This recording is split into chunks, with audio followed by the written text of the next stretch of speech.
Many of us have experienced this. You arrive in a new country full of wonder and excitement to learn about your new home.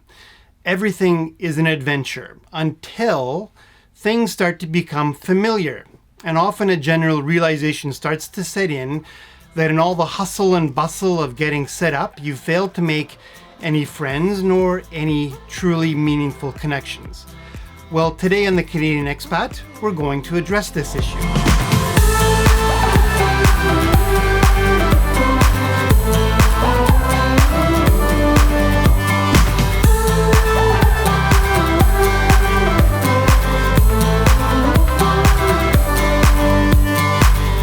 In this episode, we're doing something that we really haven't done before. We're going to be reviewing or introducing an app, and at the same time, speak with the brainchild behind it. Panion is a tool that is designed to match expats with other expats. We are speaking today with Melanie Aronson, founder of Panion. Melanie is not a Canadian expat, she's from the US, but nonetheless an expat and living in Sweden, so she gets it. Besides being the startup founder of Panion, she is also an anthropologist, a filmmaker, photographer, and Fulbright Scholarship recipient. Melanie, welcome to the Canadian Expat.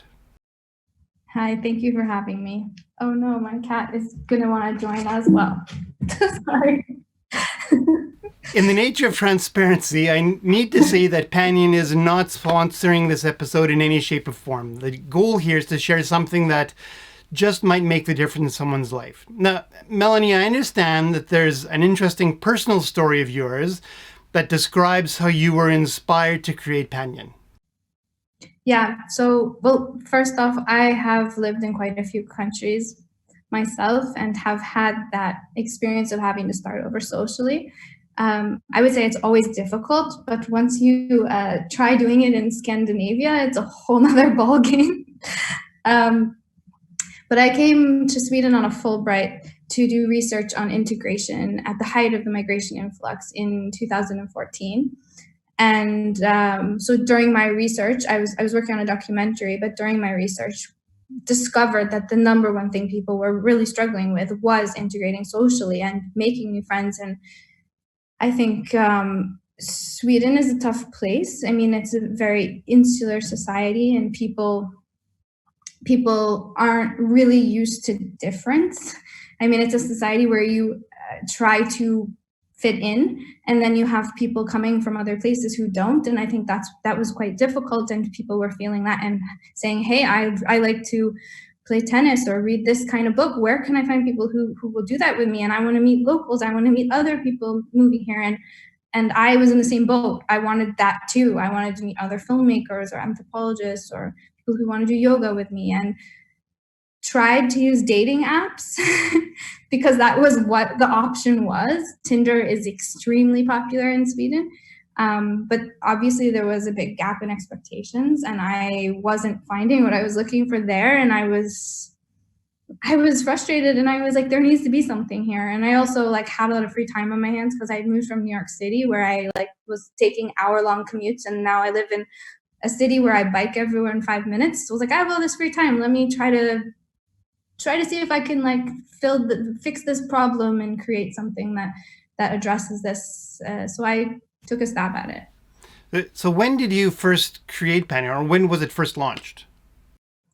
It's a complicated question. So I moved in end of 2014, and then I kind of started to create the idea in 2015, and I officially started working on it, I'd say. But I had actually started a film production company also in Sweden, and I was working in film, and so I was doing it very part-time on the side. And then I got some money from friends and family and built some sort of very basic prototype in around, I'd say, 2016 to 17. But again, there wasn't a team, there wasn't really a company yet. Then we ended up getting into this accelerator program in Malmö in 2018. We got in the end of 2017, and it started in 2018, and that's when we officially created a Swedish company, or it was me at the time. So I entered by myself and came out, now it's 2 years from that, with a team of 13 people. So they helped me like learn like the startup ecosystem, how to talk to investors, like how do you like take it from an idea and like a basic like minimum viable products to like an actual company and something that's on the market. And so yeah, I mean, it's just been a huge learning curve. So who's on your team? We actually have 2 Canadians on our team. Our team is really international, which I think is a bit unique in Sweden in the tech industry here, and very gender diverse as well. So we're pretty proud, and we think that for the type of service we're offering, having the diversity in our team really, really helps us build something that people can relate to. Wow. So have you heard from Panion users at all? Have they, I guess it may be difficult for you as a founder to hear from them, but have you heard from them at all, and what sort of response you've been getting from them? So part of our strategy is that we're really hands-on with our users, because ultimately we're trying to create something that people need and that affects people's lives in a positive way. So we have on our team, we have a UX researcher who's meeting with users regularly to get feedback. We've heard quite a few success stories. We had someone who actually ended up going to the wedding of another Panion user because they met and got along so well. We've had people who've met and done language exchange and then become good friends afterwards. So we are hearing, but it is, I'd say, hard to find. There's no easy channel for finding those stories. You can say, hey, like, tell us your success story and we'll feature you on Instagram or whatever. But like, it's really, people don't do that so often. So we hear through the grapevine from people, and then on occasion someone will write, or we get it on our app store reviews, and then but we also get obviously negative reviews. I mean, people who are frustrated because they want it to do this other thing that it doesn't do, or because, I don't know, like sometimes people are in a remote place where we don't have so many users yet. So I mean, it's an ongoing struggle for us to figure out like a growth strategy where we can serve as many people as we possibly can and improve the product and learn from it, but and also find a way to approach, the fact that it's like any product, you're adapting it, you're trying to speak to the people using it and to make it as fit their needs as best as possible. So how many people do you currently have on the app? We have around 110,000. Which seems significant. Yeah, it's pretty cool. It's cool that I go places now and people know what Panion is, especially in this area of the world. I remember the first time that we were like building the app, and then I had the icon on my home screen on my phone. There was this kind of really special moment to see something you'd put so much work into just appear there as like in another app that you would open that you had nothing to do with, and then it's there and it's your baby. So yeah, I mean, it's growing. I mean, we have a long way to go, but it's pretty exciting that people get what we're trying to do, and a lot of people are willing to help, right? They want to give us feedback. They see what we're trying to do and want us to get there. And I think it gives you a lot of perspective on products out there in the world, that there's a person or a team behind every one, and that if you like the values of the company, then you should positively try to help them improve rather than give them like really angry emails complaining that one little thing doesn't work. So yeah, it's been an eye-opening experience. It sounds like there might be even parallels between filmmaking and the app creation world, where you start with an idea and you end up with something that comes to fruition, right? That is real and out in the world and people are recognizing. Yeah, definitely. I think it's interesting because when you're pitching to investors, they're always trying to see what other tech companies you've built and succeeded at, or not succeeded at, but that you have this experience. And I keep trying to maybe re-educate people that there's all these other life or professional experiences that can also make you good at running a startup or building a product. And I realized over time that film definitely has played that role. I mean, we're speaking to an audience. We have a target customer. I mean, that's the same. You have to build a team around a film, right? You have a producer, a director, a cinematographer. All these people have to work together towards the same mission. They have to believe in the project. It's so similar in so many ways. And I definitely feel like also project management skills. I mean, everything is so paralleled. In creating a product is very creative. You have to think outside the box, problem solve. Things don't go your way, and you have to find a solution. And it's the same when I was working in documentary, which is very similar because like real life never goes your way, and you're trying to make a film out of it. So I think it really prepared me for, in some ways, yes. In other ways, this has been a very tough learning experience with like learning leadership skills, how to manage a team, how to speak to investors, knowing the lingo. All of it has been, yeah, a huge growing. There's been a lot of growing pains, but I feel like, yeah, where I am now, I feel like I could do so many other things going forward as well.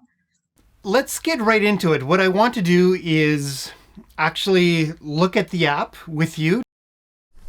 Let's just go through this really quickly here. So opening up Google Play, search for Panion, and I see, okay, we'll install it. See, there's a lot of dating type apps here, but that's not what Panion is about, is it? No. Open it up, check our age. This is something that normally wouldn't show, but 1967. 67. Oh, okay, I'll tell the truth. 67 and October 18, and then October. There we go. Now you know my birthday and confirm my age. I am male. And then this is interesting. All these interests. There are so many. It's got animals, all kinds of things. Dogs is my favorite. Yeah, I think we've done a lot of testing on this. And before you could have unlimited keywords. And what we found was when we did our user testing that people felt that there was no meaning behind it, that if you had 30 keywords, which ones were really that important, and how can I match and know that like you love tennis more than kayaking, and who are you in essence? So we ended up narrowing it down to 10, and obviously we're trying different numbers to see where the sweet spot is. But if you're meeting someone, you want to see that, you want to understand like what those keywords mean to them. If they're only choosing 10, then those must be the ones that are really like what they love, right? Music and all kinds of things. And then what I'm looking for, here's tons of different options. I'm going to select language exchange and of course expats, but there's lots of things here to check. So go to the next. Now our photos. Now I'm going to select my dog, just because we're trying this out. I know it's probably not the best idea to do, but go to recent and get my photo. Could scale it down and then go for one more photo here and see lots of different things.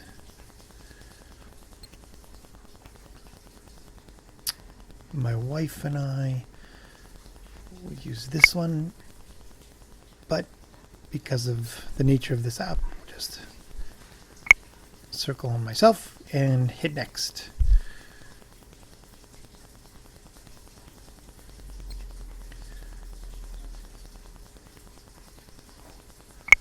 And share my location, of course. I'm going to tell the truth here and say that I'm in Victoria, BC, and a little bit more about you. So here's lots of different questions. You're supposed to answer at least one. I guess this just gives you an idea. This is interesting. Very interesting. Lots of different things. Most spontaneous thing I've ever done. Try to change my mind about. Oh, that would be interesting. Something you should know about me. I geek out on. That's interesting. I'm going to put this one. I'm going to say Star Trek because I've always been a big fan of Star Trek. There we go. Fair enough. But there's lots of other things I could have put in just to find like-minded individuals.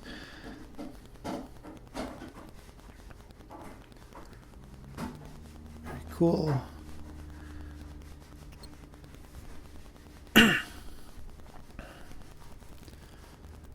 And one of my biggest goals. Lots. Oh, there's just so many things here. Okay, so we'll go back and hit next. And find friends. I'm not going to import my contacts this time. Just some things we should know. And view nearby Panions. And here we go. Though I guess this is something that shows up every time when you first log in. Sophia is 1 kilometer away. You can click say hi, give a high five, star. It's just some tutorial stuff that we go through. I'm just going to say got it. And there we go. So there's somebody that's 37 kilometers away, all the way up to 92. Lots of different people. Yeah, and one of the things we're doing with that is we're finding ambassadors who really passionate about what we're trying to build and who feel like, oh, I would love to use this app. I can help get more people in my city, and that's been helping us a lot in terms of growing in places where we know people really need and want to have a tool like this. Right. Where are you finding your app the most popular? There's a few hubs. I mean, definitely in Malmö and Copenhagen, because that's where we started. And Stockholm has taken off because we've gotten a lot of press in Sweden. And Stockholm is a very hard place to meet new people. We've had a lot of organic growth in Nigeria. Nigeria is a very hot market right now, tech market right now. And because there's such a large percentage of young people there using tech, we've gone viral there a few times. So that's been pretty cool. And then we've seen a lot of really great usage in New York City. And people, we have a feature where you can create like spontaneous group activities, and that's very popular in New York. Melanie, thank you very much for taking some time out of your day to meet with me. You're very welcome. Thanks for having me here. Of course. So we'll put a link to the App Store as well, so that people can download the app if they wish. But also we'll allow people to comment here and maybe make suggestions, and we can always pass those on to you. So yeah, I definitely appreciate that. My pleasure. Yeah. Thank you very much for being on the show. Good luck, everyone, in meeting new people through Panion. Thank you.